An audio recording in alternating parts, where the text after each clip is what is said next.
Welcome to Travel Time, and my name is Cheryl. And this week we're gonna have fun. We have also a friend of ours and a client of mine, Lorraine Anderson from Detroit Lakes, and her friend from Norway, and this is Britt. Thank you for coming on the show, both of Lorraine and Britt. Thank you. You're So welcome. say hello to everybody and tell them. I want them to hear your Norway accent.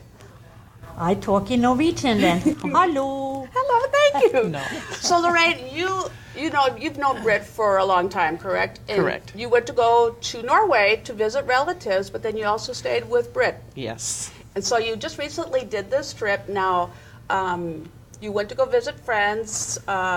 We made your arrangements. So tell everybody, once you got into Norway, what other type of arrangements that you had to make to travel around to see your relatives?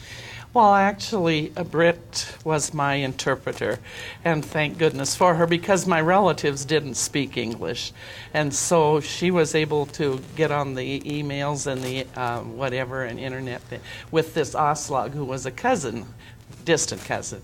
And with their Norwegian, they made these arrangements, and everything worked out really well. We traveled by train to go to those places and car. So did you find it to be very difficult to get around in Norway, or was it very easy? Well, it's no different than anywhere else where you're not familiar with. The only thing that just boggled my mind was their trains, and they have wonderful train system. But how to get on that train and know which one to get on, which platform to be on. Well, you went to New York City, too. You are aware of how the trains yeah. go in New York, so you found it to be much more difficult than New York? Oh, yes, more so than D.C. There I caught on right away to the metro. But it probably because I didn't have to think either, because Britt went with me everywhere. I'm indebted to her. Thank goodness for Britt. Now, Britt, tell our viewers what you did to set up to go see the king. Well, I thought that maybe Lorraine would like to see the king's family, and I live close to the king's family, and so I booked a ticket and applied for a ticket. I said, Lorraine is a friend of mine who would like to see the king's family. So the 17th of May, we got the ticket, walked up there, and she saw the king's son, his wife, and the grandkids, and a lot of kids in a parade for the 17th of May. Was it exciting? Yes, it was adorable. Do they all wear all of their Yes. their uniform? Well, Yeah. it's not costumes, but they're National costume. National costumes. Bunad, we say in Norwegian. Do you nod? Bunad, yeah. And they pay big money for those things. They're just gorgeous. Tell a little bit about how you go about getting one. Well, usually you choose a bunad from what area your family comes from.